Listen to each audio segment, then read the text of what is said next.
Upodexôk.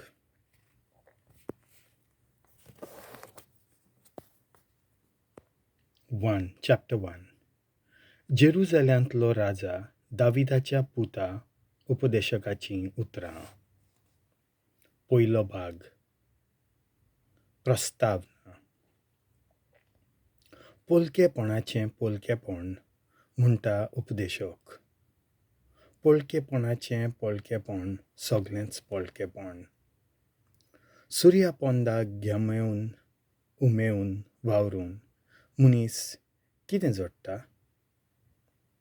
एक pinddka veta आनी dusri pinddka ieta, पूण प्रितूम सदांच तशीच उरता.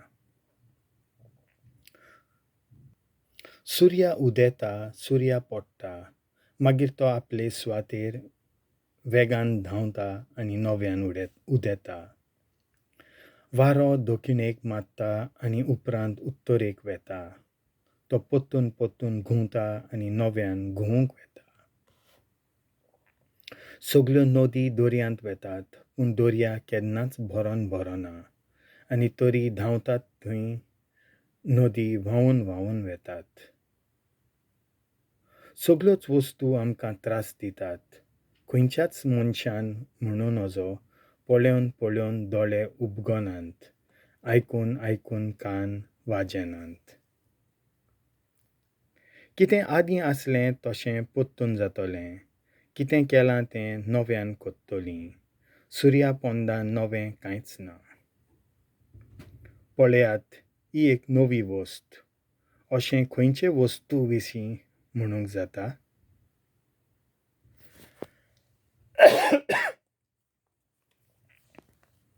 जायतो काळ आमचे आदीं ती आसली. आदल्या काळार घडलोल्याचो उगडास मात उरोना. तेच परी फुडल्या काळांच्या मनशांक येत्या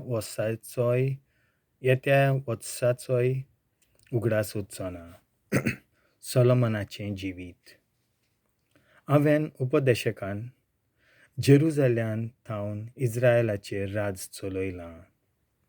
हांवें जानवायेन आनी मोन लावन सोदलां आनी मोलबा खाला घडटा ताचो थाव घेवंक वावुरलां. कसलेंय कश्टवपाचें काम आमी तातूंत घुस्पून उरचे खातीर देवान आमकां दिलां. मोलबा खाला घडटा तितलेंय हांवें पळयलां आनी हांव तुमकां सांगतां, हें सगळें polkeponn बेश्टेंच वारें धरूंक धांवतल्या परी. वांकडे आसा तें निटायेर घालूंक जायना, नात त्यो वस्तू मेजूंक जायनात. हांवें म्हज्या मनांत चिंतलें, जेरुसलेमांत कोणाचेच लागीं ना तितली जानवाय हांवें मेळून घेतल्या. विज्ञानाचेर आनी जानवायेचेर हांवें धोनीपण चलयलां. हांवें तोटगिण्यांन आनी विद्या, पिशेपण आनी मुर्खेपण कितें तें समजूंक म्हजें मन वापरलां. पूण आतां वारें धरूंक धांवलोल्या परी सगळें म्हाका polkeponn दिसता. चड जानवाय आसा थंय चड खोंती, चड शिंकोण आसा थंय अदीक दूख. देवाचें उतर हें.